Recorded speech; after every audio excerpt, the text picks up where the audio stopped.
Hey, everybody. My name is Dr. Craig Casper. I am your fearless host for this, which is our fourth in our series of 5 for the Tinnitus Collaborative Virtual Sessions for 2024. If you have not been with us, I really encourage you to jump back to see some of the earlier episodes, but we have compiled for you today a wonderful duo of presenters that are talking about very important areas in the world of tinnitus care. And we're going to get to introducing them in a few minutes. But first, what I really wanted to do is, again, thank you all for being here. Really appreciate you taking the time out of your very busy schedule. First, I'd also like to thank some of the folks who have helped us spread the word about these virtual sessions. My practice, which is Ph.D. and the Institute for Hearing and Balance, which is based in New York with our tinnitus care satellites surrounding the New York City area. We have the wonderful folks at Neuromod and the Linear device, Modern Tinnitus, which is based in Scottsdale, Arizona.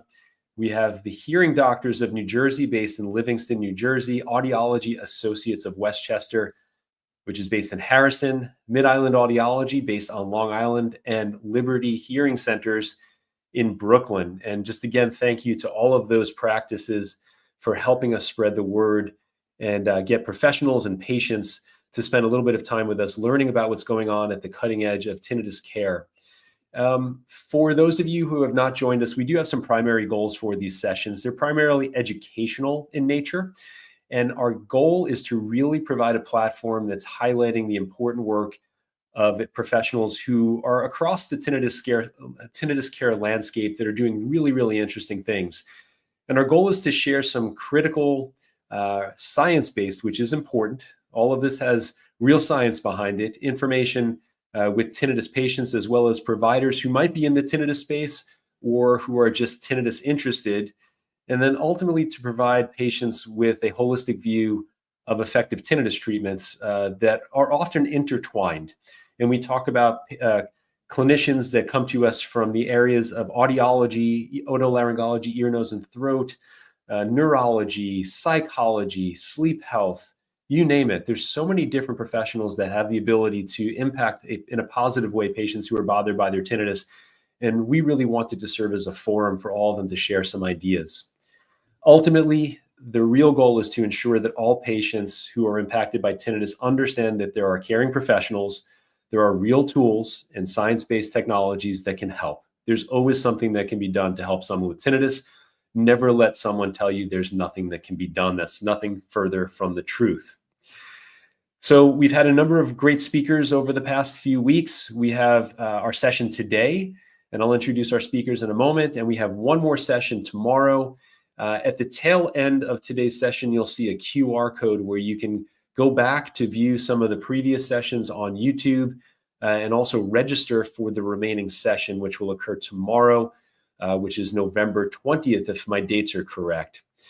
Today, we have two amazing speakers who one I've known for quite some time, the other I'm getting to know really, really well, and I'm learning from each of them every time I have a conversation with them.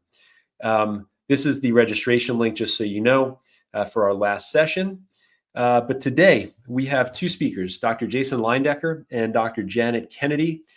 And what we're going to do is I'm going to bring Dr. Leyendecker up to the stage first, but I would like to just give him a quick intro. His bio is expansive.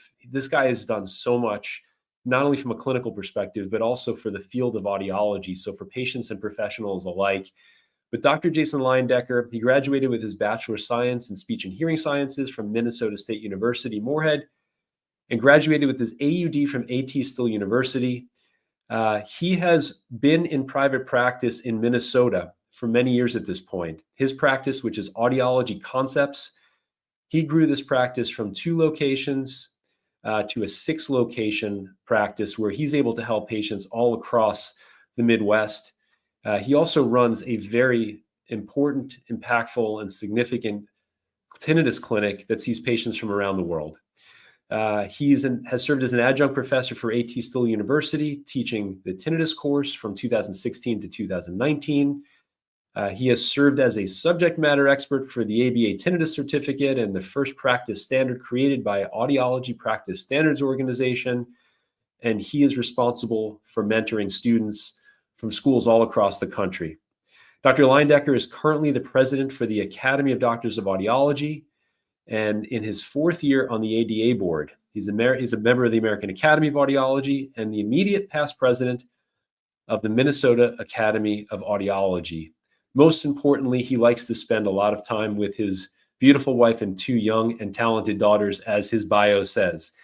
I just call him a really smart guy, and I call on him when I have questions when it comes to tinnitus. So I'm just going to quickly bring Dr. Leyendecker up to the stage here and say hello. How you doing, Dr. Leyendecker? Hi, how are you? I really appreciate you joining us today. You're going to be sharing with us something that has been in the world of tinnitus care for a while. It serves as the foundation for all of us who treat tinnitus patients. It serves as the foundation for all of us. And these are really important concepts from the world of TRT, or tinnitus retraining therapy.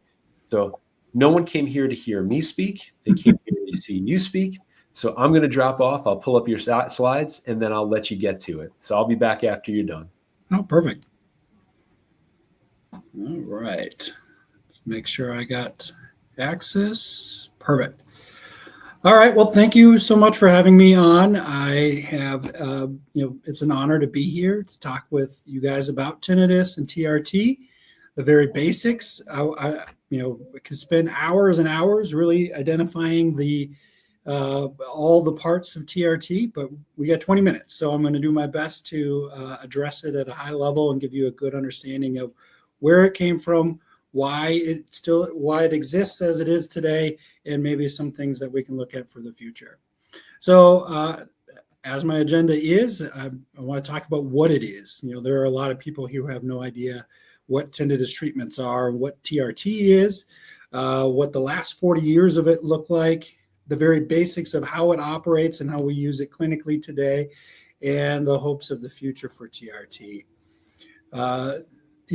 The very basic of why it exists is because there are so many people who have tinnitus and so many who are bothered by it. Just being at a conference last week, somebody had posed that there could be up to 70 million people who have tinnitus, and maybe only 25 are bothered by it. But that doesn't mean that it doesn't exist for those people that may or may not really want it to be there if it didn't have to be. On top of that, there are up to 5 million people who are really bothered by it and 2 million people who find it debilitating. This is a significant amount of people who aren't necessarily having the easiest pathway of getting better. And hopefully today we can set the stage for some of these patients. The TRT process, what is it? At a very high level, it's an education process teaching you where tinnitus is, why it bothers you, why we can't cure it, and then ways that we can manage it. And using sound therapy is the primary source of how we're going to manage the tinnitus, on top of constant education, coaching, and follow-up care, using questionnaires and different tools that we can help understand where tinnitus bothers you the most. We can then coach you through how to manage it in those situations. Why did it start? I've had a very unique opportunity most recently to work with Dr. Jastreboff, the person who created tinnitus retraining therapy. And he gave me some information of his past. And ultimately, there were very limited options for research prior to the 80s. And there were no animal studies at that time really linked to tinnitus. So he had a focus on that area. What they were focusing on at the time was expecting that if you have hearing loss, that somehow that was associated to tinnitus. So they were using tools to manage the ear, the hearing, that were sometimes effective, but also just trying to cover it up. There's a term called residual inhibition, which is essentially if you cover up the tinnitus sound for a certain period of time, you might get a certain period of relief afterwards. Ultimately, maybe about 10% of our population really has the capability of residual inhibition. So masking techniques were not necessarily the most appropriate for that. Dr. Jastreboff posed a question in 1983, which happens to be the year I was born. It's a good year, to look at tinnitus at a different direction. let's start having some animal models that can introduce where tinnitus could be coming from and using silence as the source for management. And they put together their studies and then published in 1988. And what they found was that there is a bursting epileptic-like activity in the external dorsocochlear nucleus in the inferior coccus of a rat. And what does that all mean? Essentially that there is activity that is happening because it's missing information in the brainstem, not in the ear, that could be related to tinnitus. So what that meant was that it's not necessarily directly related to hearing loss, but related to missing information in the brain picking that up. So in 1988, he posed two big questions. Can hearing the tinnitus or masking the tinnitus actually be counterproductive to retraining the brain to not hear the signal of the tinnitus? And also, if you cover it up, is it eliminating its perception, or is it just changing or covering up the tinnitus so that we don't have the perception, but it doesn't change the perception? There's still a reflex there that says that tinnitus is bothersome. So if you hear it again, you're still going to be bothered by it. So let's talk about the actual concepts of what TRT is and the educational side of things. There's a good amount of information that says that tinnitus is related to hearing damage, but it is not an ear issue. It's actually a brain issue in response to damage in the ears. And so this is a picture of the cochlea, which has thousands of little hair cells in there. As you can see, the outer hair cells, which are going to pick up your conversation level volume sounds and softer, and one row of inner hair cells that pick up your louder sounds. In a damaged hearing system, you can still have normal hearing with about a third of those hair cells damaged, but the signal going to the brain is now inconsistent, and the brain is trying to address that. The area of the brain that does that is that lower brainstem area, also known as the dorsocochlear nucleus, the part of the brain that helps with localization of sound, and it's the primary, most primitive area where sound is evaluated in your brain. Now, that said, the brain is now, that is likely the generation site for tinnitus. Now, more brain scans and animal studies have shown that it's likely more than just the dorsocochlear nucleus, but that is likely the main generation site. And it's also why we can't cure it. We can't live without that part of our brain because it tells us how to breathe and how to our reflexes and our hormones and our heartbeat, and all of the things that are involuntary in our body are regulated in that area. So we can't go without our dorsocochlear nucleus. That's also why we don't necessarily at this point have a cure for tinnitus. Now, all sounds have to travel through that area and have to go through the brainstem to get to our cortex, where we actually process and put meaning to sound. And one of the main areas that all sounds have to travel through is that limbic system, your emotional center. So your brain codes every single sound you hear as either positive, negative, or neutral before you even know what that sound is. So most people, their brain naturally says, I don't want to hear that sound. It's an intruder. I didn't pick it to be there. I don't know why it's there. Could it be causing harm to me? Could it be doing something that affects my ability to hear? And it's an intruder. So naturally, they just want it to go away. The problem is it's generated in the part of the brain that doesn't let it go away. So your fight or flight system is going to kick in to try to fix it. So this is a very common slide that gets used a lot in TRT. It's created originally by Dr. Jastreboff, but ultimately there is a source from your ear of misinformation.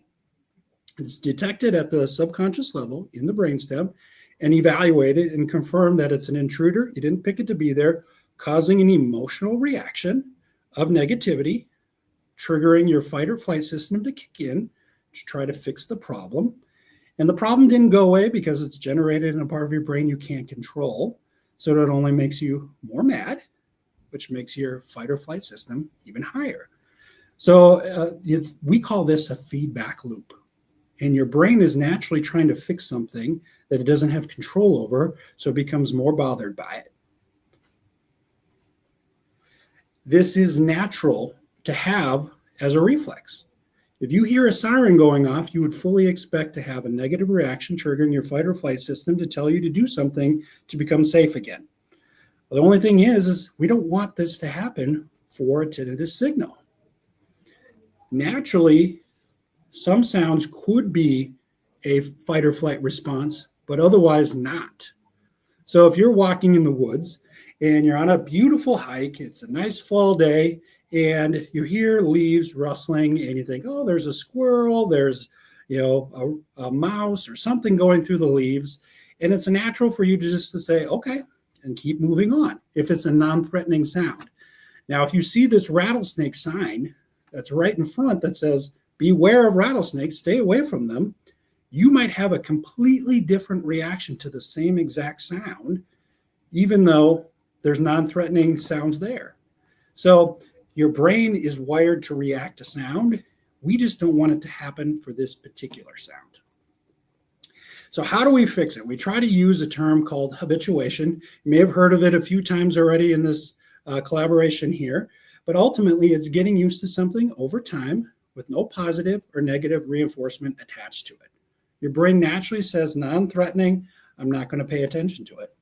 You can think back to Pavlov as a very simple experiment on how to condition somebody, right? You have your dog food, it causes the dog to drool, but that's a very natural reflex. Now, if you were to ring a bell, the dog's not likely going to drool, but if you couple it with the dog food and you continue to do it over and over again, dog food, bell, you can have a conditioned response where the dog will start to drool with the bell with no dog food there.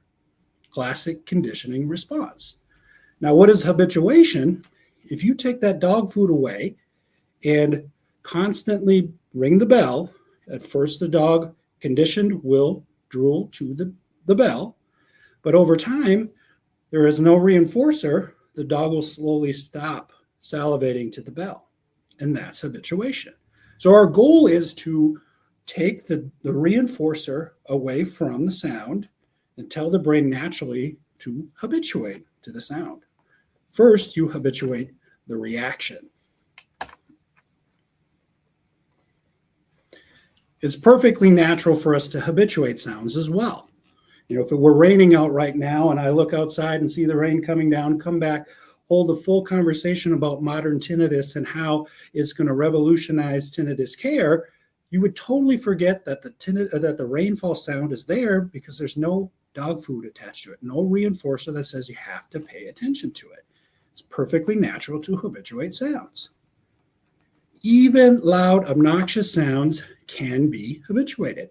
So people live next to train tracks and airports, and they get to a point where they naturally know that this sound is not going through their house. It's not an intruder. So their brain habituates the sound. There's no dog food attached to it that says they have to do something to be safe. Some sounds can be both, right? If you are drying your clothes and you have a very important date and you need to get those clothes out of the dryer to get ready for that date, you might be very, very attuned to the ding at the end when the dryer is done. Whereas my teenage girls will never listen for that ding because that's just it's not that important for them. Whereas in Minnesota, there is also a tornado siren that goes off every first Wednesday of the month at 1 o'clock.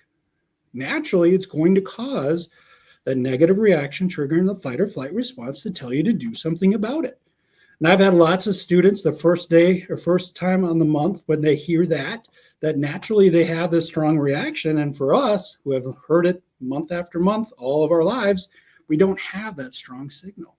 So what I'm trying to say is our brain is plastic. It's capable of changing its reaction to sound and change over time. That's what plasticity is. So how do we do that? We use sound therapy to change the way your brain looks at the signal. It changes how your brain reacts to it by using non-threatening sounds at neutral, soft levels that are non-threatening that your brain naturally habituates to associate to the negative sound. Again, another slide directly from Dr. Jastroboff. If you were to have a signal that is a tinnitus signal in a very quiet position, it's going to sound very obnoxious. But if you were to cover it up, that signal is still here. So if you take away that loud noise or masking sound, you would still have a very negative reaction to sound. The objective of tinnitus retraining therapy is to find a mixing sound, a sound that does not cover up your tinnitus. It's not too soft that you cause what we call stochastic resonance, but it is loud enough to find, or comfortable enough where it is not intrusive to you in your daily life and makes it harder for your brain to process the tinnitus sound. We use ear level technology most of the time at this point. Hearing aids, sound generators, or a combination of a hearing aid and a sound generator to be able to provide this 24 hours a day sound. But you can do it with simple sounds at home, including a tabletop sound machine, an app on your phone, a fan noise, as long as it's finding that mixing zone and it's comfortable and it's there all the time. So that way we can recondition the response to be more neutral. We also use counseling. Cognitive behavioral therapy is a good technique in helping reduce that reaction so that way it's more comfortable and easier for you to complete. Now, what does the future of TRT look like? And at high level, I'm hoping to help work with the Jastroboffs to continue his quest, his teaching and trainings that he provides. But what does it look like for the research side of things? Could we be using other sounds besides a neutral noise, like bimodal neuromodulation tools such as linear? Could we be coupling it with other sound therapies and counseling techniques like havening, mindfulness, cognitive behavioral therapy, and doing research on that side? Could we be coupling with different medications? I got an opportunity to go to the Tinnitus Research Initiative conference and hear Dr. Dirk de Ritter talk about what does the perfect tinnitus treatment look like. And ultimately, it was a combination, or as he called it, a cocktail of maybe medication, sound therapy, and counseling tools. So we need more research in that area. Could it also be using bio-tracking with TRT? Ultimately, where it comes down to is we need to continue to modernize the TRT approach and modernize the training so it's easier and more accessible to patients and providers to be able to be providing better tinnitus care over time. So with that, we'll leave for questions for at the end. I always learn something from you every time that I hear you speak, and the way that you actually present information. These are very complex neurophysiological, neuroscience types of concepts, and to be able to break them down and in the manner in which you do, and also just the way you are as a human in terms of the calming effect that you have on people. And you're a big human. I don't think anybody understands how tall Dr. Leyendecker is. But he's such a gentle soul. And for any of you who are in the Midwest who truly need help with tinnitus, this is the place where you need to go to, because he has insights from, as you can tell, he's just looking at so many different areas and just trying to feed his brain with kind of next concept tinnitus care. So I really appreciate you sharing that. And, a lot of people say, look, TRT is like an old modality, right? My argument is, as I said at the beginning, it truly is the foundation for everything that we do. And I love the fact that you guys are looking at it in terms of how do you actually take it to the next step, right? What are the things that you can incorporate and kind of take TRT to the next level? Dr. Jastroboff is a genius. He's a brilliant human. And it's really nice to see that his work continues through you and through others, but especially through you. So I really appreciate you being here, Jason. Well, and I appreciate all the kind words. Ultimately, the tinnitus retraining therapy approach is probably one of the foundations of most. I would say most people do a modified version of some type of TRT, but ultimately the neurophysiologic model of tinnitus and educating the patient, that's the same with every treatment that's out there, in my opinion. 100%. Yeah, I agree with you 100%. We do have a bunch of questions. We're going to hold it to the end. So if it's okay with you, I'll have you stick around just for a bit until after Dr. Kennedy is done educating us on all things sleep. So thanks, Jason. I'm going to drop you off here and we'll bring you back in a bit. Okay, so our next guest here is someone who I've come to know in the past year or so and learned quite a bit about and learned from, which is what's beautiful about the group that we brought together, is that we're all so willing to actually learn from each other. There's zero ego in the group, which is really kind of cool. But Dr. Janet Kennedy, according to her bio, she always wanted to be a therapist, which I find interesting because there's some people who just know what they want to do from the get-go. She started young, volunteering as a peer counselor at a shelter for troubled teenagers when she was 14. After she graduated NYU with honors, she went on to pursue a Ph.D. in clinical psychology there as well. And she spent a number of years accumulating clinical and research training at NYU, Kings County Hospital, and the Manhattan Veterans Administration Hospital. I know that she was there for quite some time, and she loved it so much that she stayed for another 8 years after her internship, working as a health psychologist in primary care, and then as the assistant director of outpatient mental health, which we know, especially in the veterans population, is such a critical role to play for them. While she was at the VA, she developed and launched a multi-site sleep disorders treatment program to help veterans improve their sleep without medication. Now, this wasn't something that she set out to do necessarily, but what she did through her work is find that helping to help people reset their sleep, learning to sleep naturally and trust their bodies, even during rough patches, was incredibly rewarding. So her bio literally goes on, but she's the founder of NYC Sleep Doctor. We'll pull up her website here when she's up here as well. She has been brought into our world of tinnitus because, as we know as tinnitus clinicians and patients, that sleep is a linchpin for success or potential not success for these patients. So I wanted her to spend some time with us and educate us and really share some of the things that she's doing with patients from a non-medicinal purpose. Now, she also works to kind of get patients off medications, unnecessary kind of sleep meds, with their referring docs. I'm not going to talk on her behalf. She's awesome. She can do it herself. So I'm actually going to bring Dr. Kennedy to the stage right now, and I am going to let her take it from here because I'm clearly not doing her justice at this point. Thank you. You did me fair justice. Thank you very much. I'll take fair at this time of the day after talking tinnitus all day long, but I appreciate that, Dr. Kennedy. All right. I'm going to step aside. I'll pull up your slides, and Wonderful. I will be my favorite word, your slide Sherpa, for this particular presentation. Thank you. And thanks for having me. I really appreciate this collaboration as well. I've learned a lot through it, and you're sending me great patients, and it's really wonderful to work together. So today I'm going to talk about simple strategies for better sleep, and I'll tell you a little more about next level treatment as well as we move along towards the end. But let's dive in. Next slide. All right. So if sleep is such a natural, essential bodily function, why is it so hard? There's a lot that interferes with our natural biorhythm, our natural drive to sleep.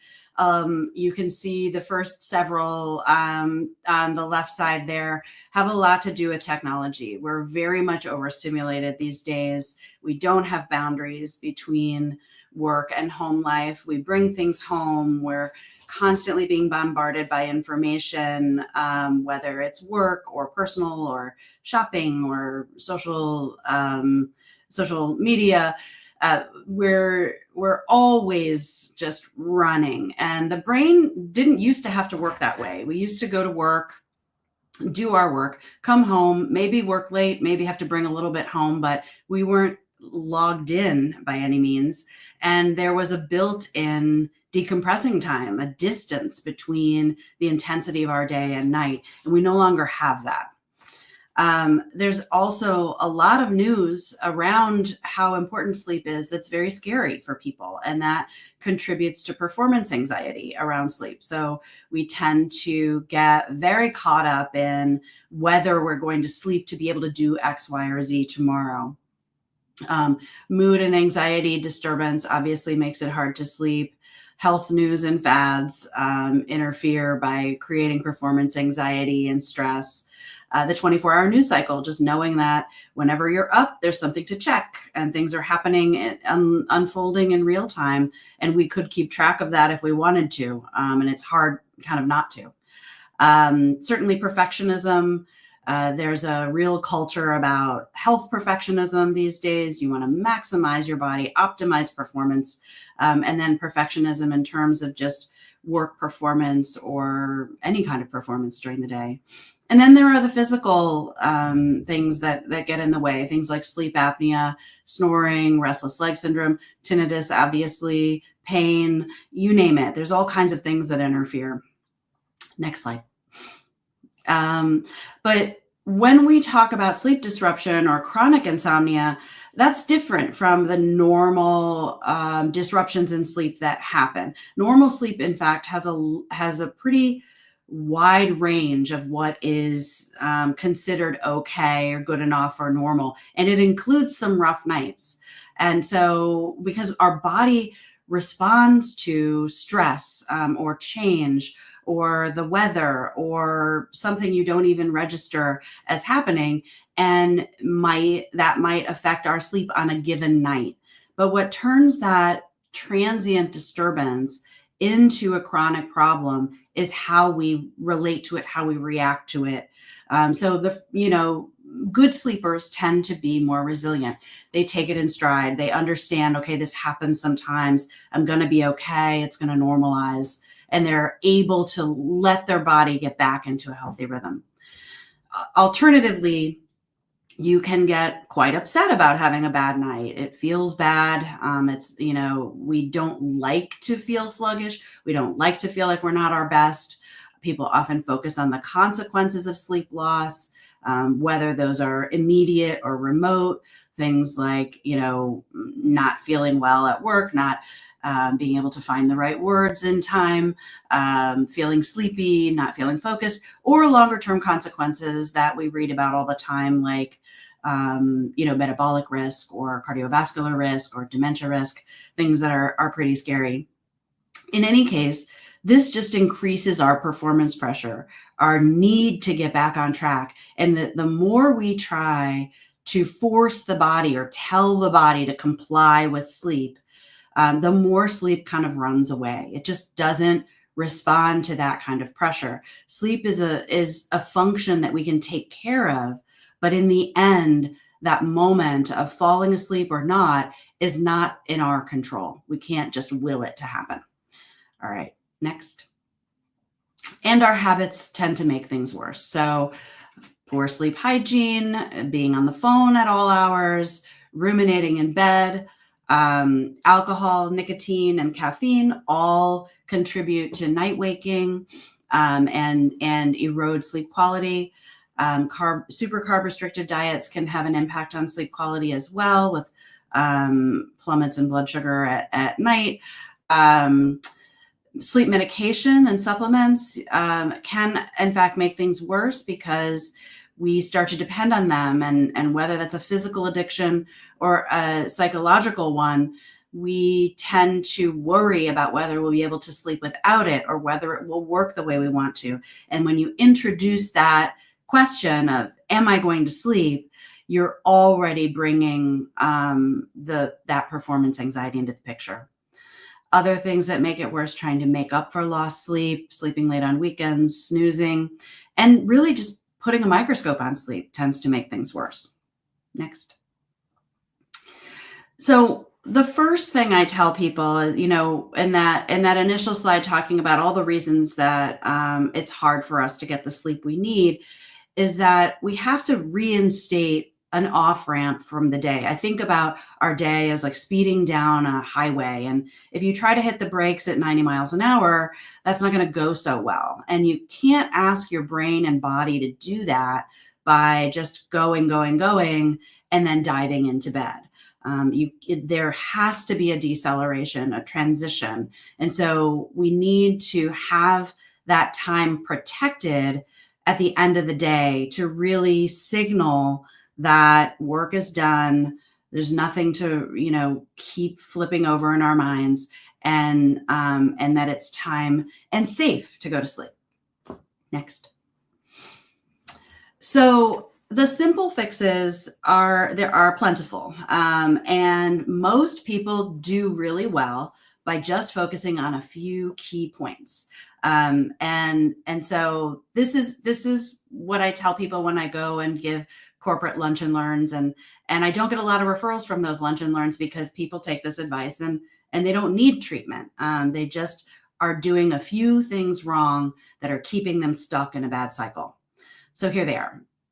If you're going to do one thing, I would say wake up at the same time every day, because your sleep clock starts when you wake up in the morning, and you start to build sleep pressure from that moment. And at a certain point, you reach the point of no return and your body says, it's time, I've got to sleep now, let's go. And if you're doing that at the same time every morning, the bedtime starts to get more automated and easier. The body knows what it wants to do. You're kind of turning the reins over to your natural biorhythm, and everything is, kind of chugging along really nicely.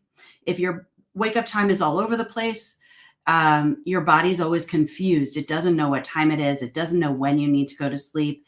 And so you're trying to enforce more of what you want on it, instead of letting it kind of fall into its natural rhythm. And that makes things trickier and less reliable.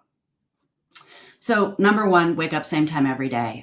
Even on weekends, you can vary it plus or minus half an hour, maybe an hour. But if you're in a bad rut, give it a good 2 weeks of the same time every day, and you'll probably get some traction and get out of that rut. Number two is don't try to sleep. Sleep is like a feral cat or a teenager. It wants to think that it's its own idea. You have to kind of turn your back on it and let it come to you. So the more you sit there and you think like, okay, if I fall asleep now, I'll get 6 hours. If I fall asleep now, I'll get 5 hours. That's not going to help you. And sleep is not going to join you because it's feeling pressured and your body's going into a fight or flight reaction, giving you adrenaline because you're upset that you're not sleeping. So that is coupled with my next recommendation is to do something quiet and something that occupies your mind until you can't stay awake. That is turning the reins over to your body to let it tell you when you're ready to sleep. And you do that by parking your mind somewhere else, away from the mess of your day, the stress of your day, away from your to-do list and everything else. So my recommendation that works for most people is to read fiction. Lots of people will say read something boring. To me, I can still be writing my grocery list if I'm reading something boring. You need to be carried away so that your mind is like thrown a bone and your body senses that it's safe to sleep. You could do a Sudoku on paper or a crossword on paper, nothing on your phone. And by my rules, it is okay to read in bed, because oftentimes people get upset and anxious about whether they'll still be sleepy by the time they get to bed if they're doing it somewhere else. Now, purists would say don't read in bed, but I've been at this for 20 years and it works. So another important tip is to set an end time for business of the day. A lot of times people get sucked into stuff. You get sucked in, whether it's work, gaming, social media, it doesn't matter. Setting an alarm to give you kind of a warning, like wrap it up. And then even a second alarm to say like, time's up. You can start to train yourself to be able to put these stimulation devices down. And it's really important to do that. Bedtime routine is helpful. We had a whole demonstration of Pavlov's dog earlier.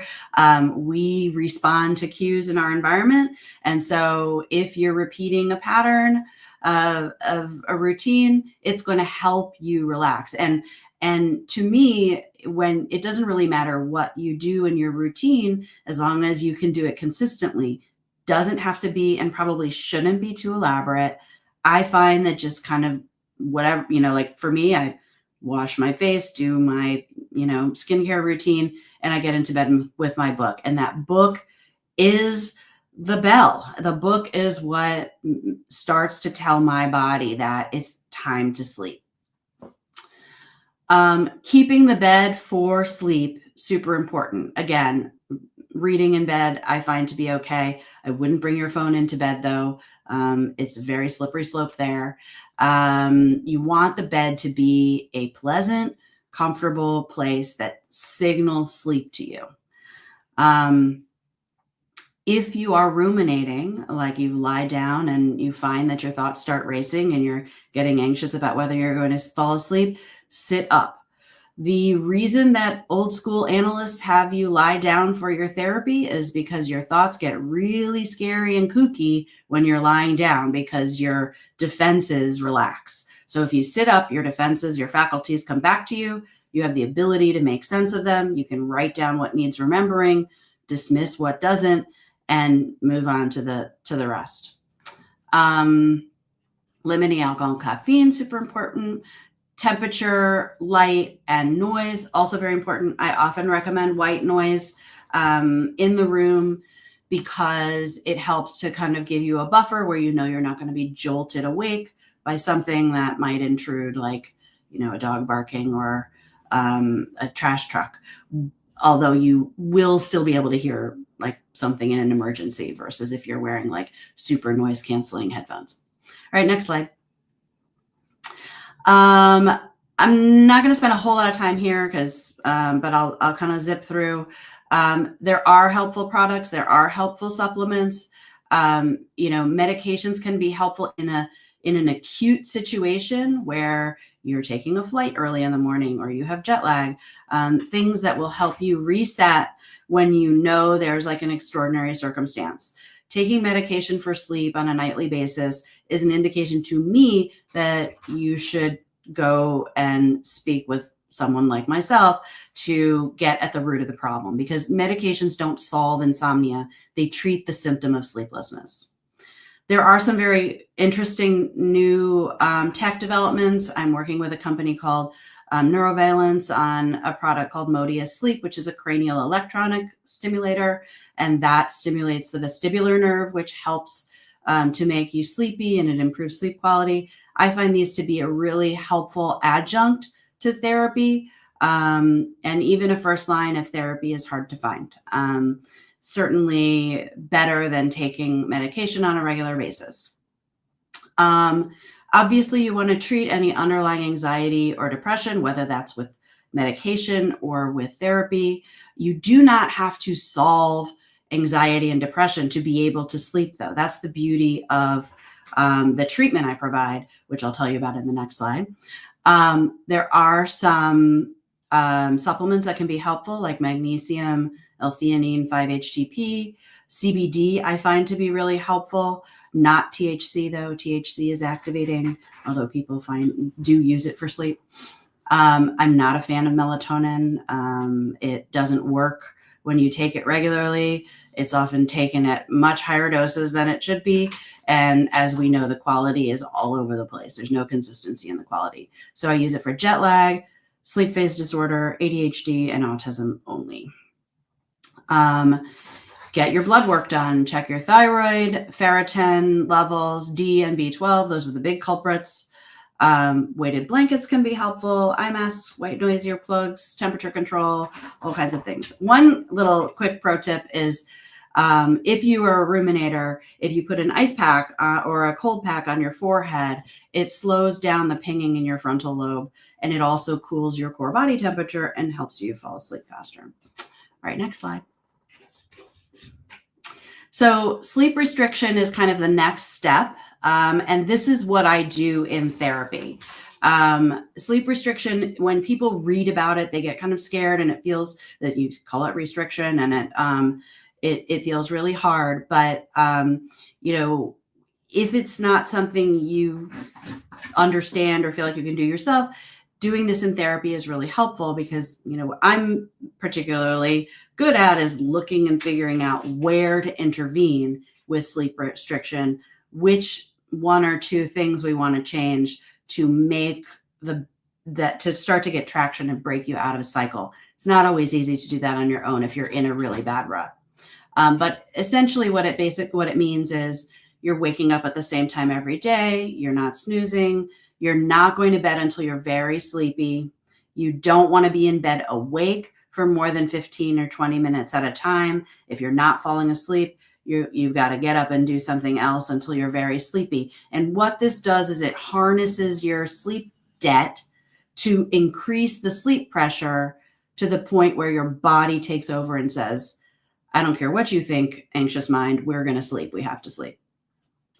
So it works to shorten sleep onset latency. It works to stitch sleep together if you have someone who is up at intervals during the night for long periods, and also early waking. So we compress the amount of time in bed to harness the natural sleep drive to pull it all together in a nice consolidated chunk. So you're not making up for lost sleep. You're getting up at the same time every day, regardless of what happened during the night. Next slide. So treatment is cognitive behavioral therapy for insomnia.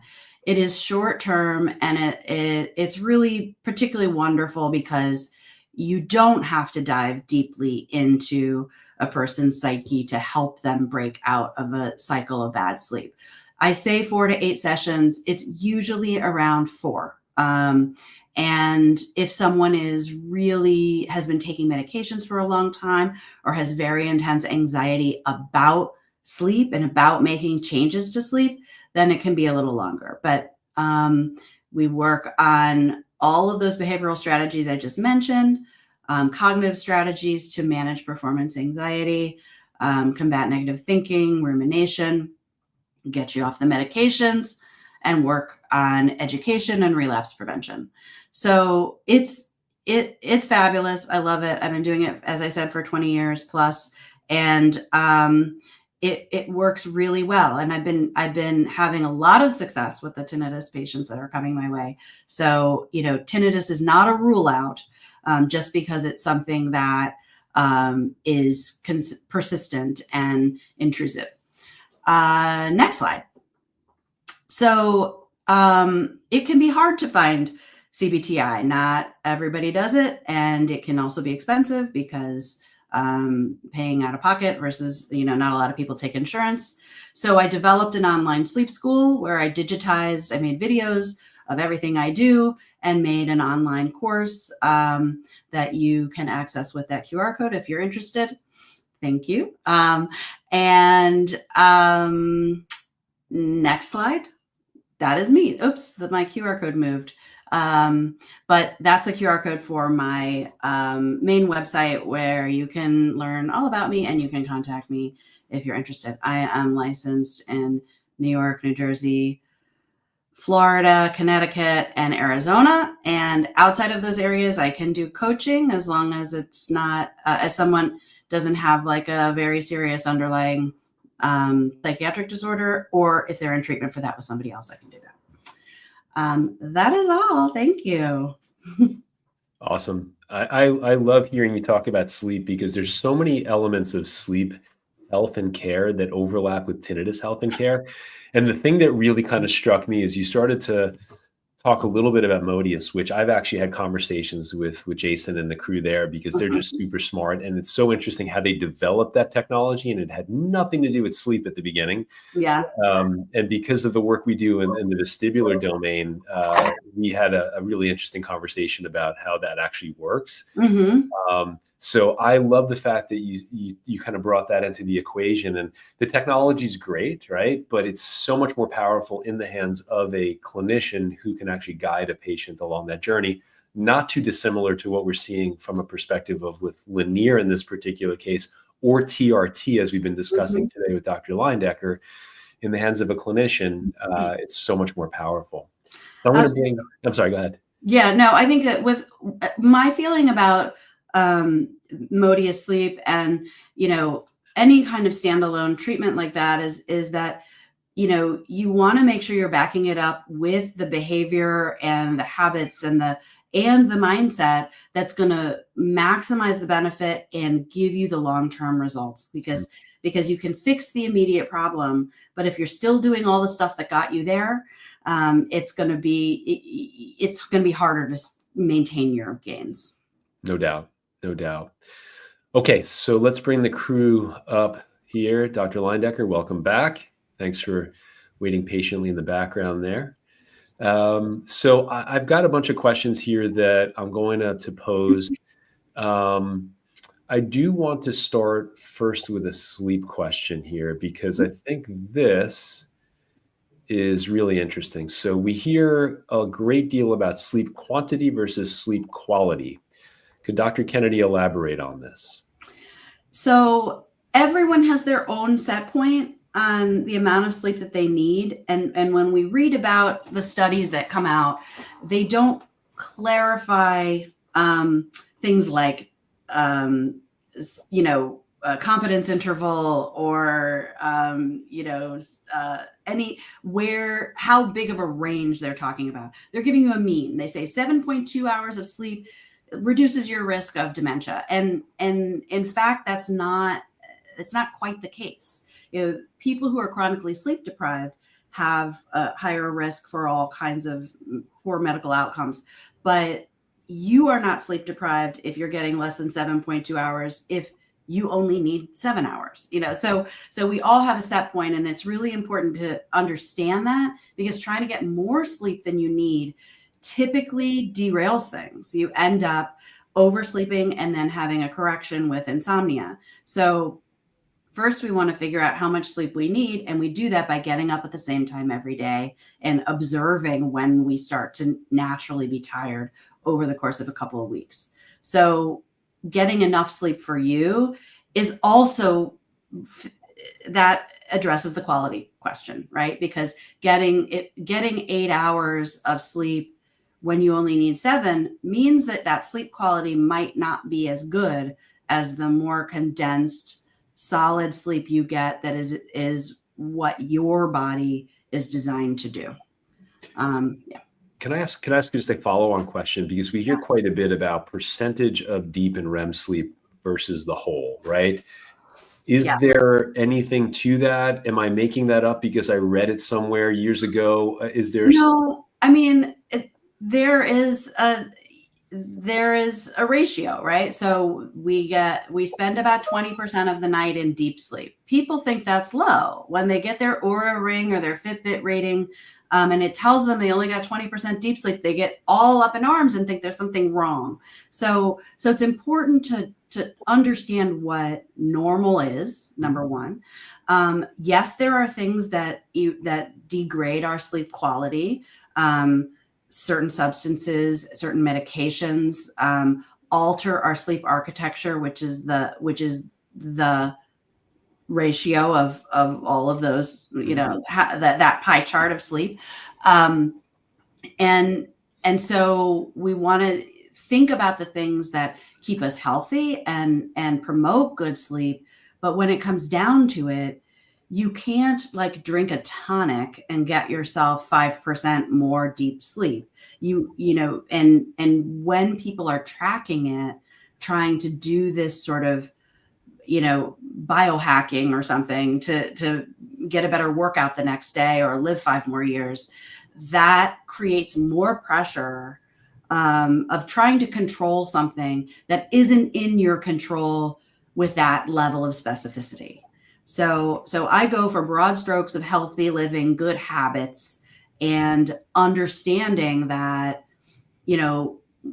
at the end of the day, you're kind of rolling the dice. Your body and brain are going to do what they're going to do. And you want to make sure that you're promoting that and also that you can tolerate normal variations, because when you get super stressed out about having a night that feels like an 8.5 instead of a 10, that's going to lead you more to, 5s instead of 9s. The less you stress about it and the more you trust your body to do what it's designed to do, the more it's going to be your partner in that.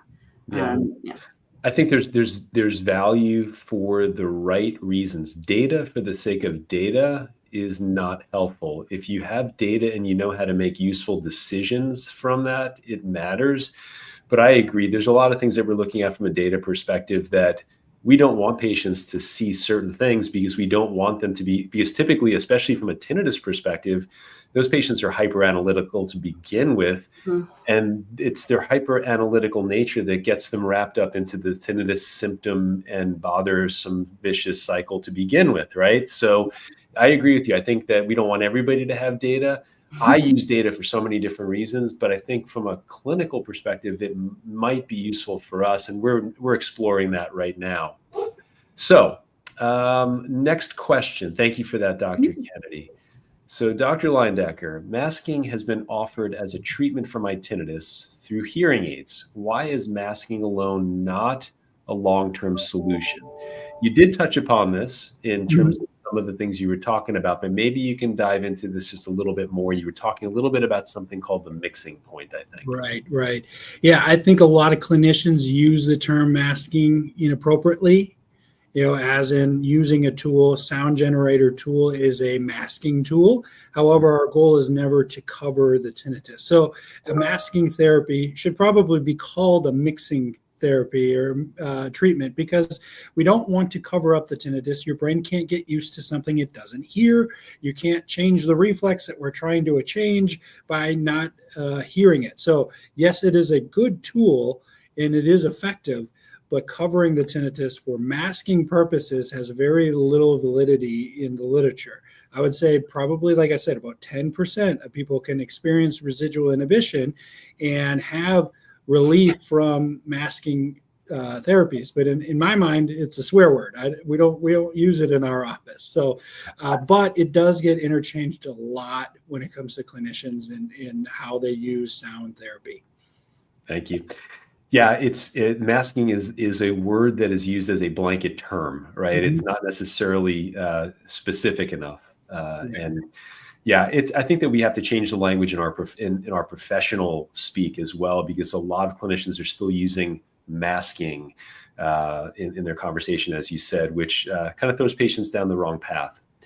We have about 3 minutes left here, and I have a question that I'm going to combine, actually, and I'm going to have both of you answer this because it actually straddles both worlds. So most times patients will have difficulty sleeping because of their tinnitus, whether they're having difficulty getting to sleep initially, or they wake up in the middle of the night and then all of a sudden they're alone in a dark room with their tinnitus.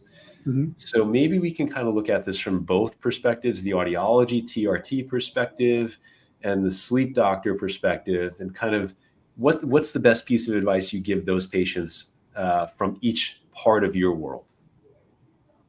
Should I start? Sure, go for it. So my advice is a distraction. So the same thing, reading or getting yourself involved in something to take at least some of your attention away from the intrusion.